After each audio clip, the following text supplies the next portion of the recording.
болғанын мен ойлаймын, иә? Осы жерде, иә, ерекше болып деп бізге қандай екен деп айтуға болады. Жайлы екен, кім сол сөзді табады екен? Сәулетті не деген тағы? Дұрыс айтасыз. Яғни біздің бүгінгі тақырыбымыз неде қандай екен? Мейірі екені. Не бар екен? Кім біледі ол?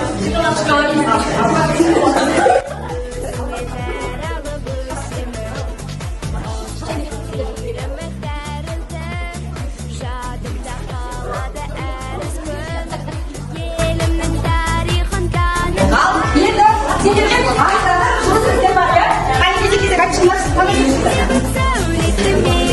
Сенің қолыңнан бәрі келеді. Бақыттан. Сен ерекшесің. Сені бәрі жақсы көреді. Сеніке тауықпаған, жаза аттаған.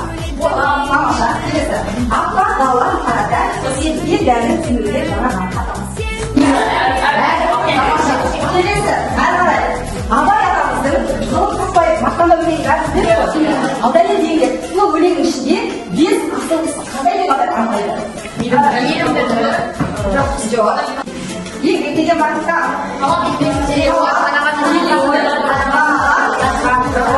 тамаша. Дәлелдеңдер, енді осы талаптарды сендер бойдан көрсетіп келетін біліп отырсыздар. Мейір екені ғой, соны өзіңізден бастау. Келе жақсы, кішкентай бала жылатырға адасып қалып, үлкен кісілердің кездері өткен.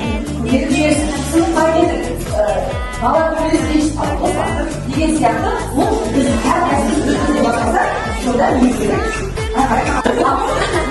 Қай сақымды?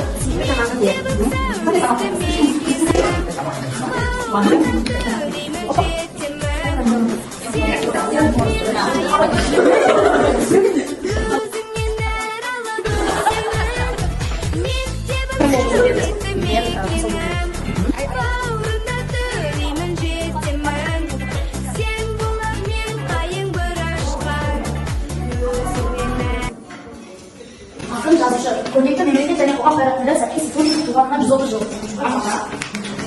Шәкір Құдайбергенұлы, ақын, жазушы, философ, саясатшы, композитор. Туғанына 165 жыл. Кімнің туғанына 165 жыл? Шәкір Құдайбергенұлы. 20 ғасырдың басында аса көрнекті ақын жазушысы, ақыл ойшысы Сұлтан Махмұт Торайғыров 130 жыл. Демократ ақын туғаны. Қанша болды? 130 жыл.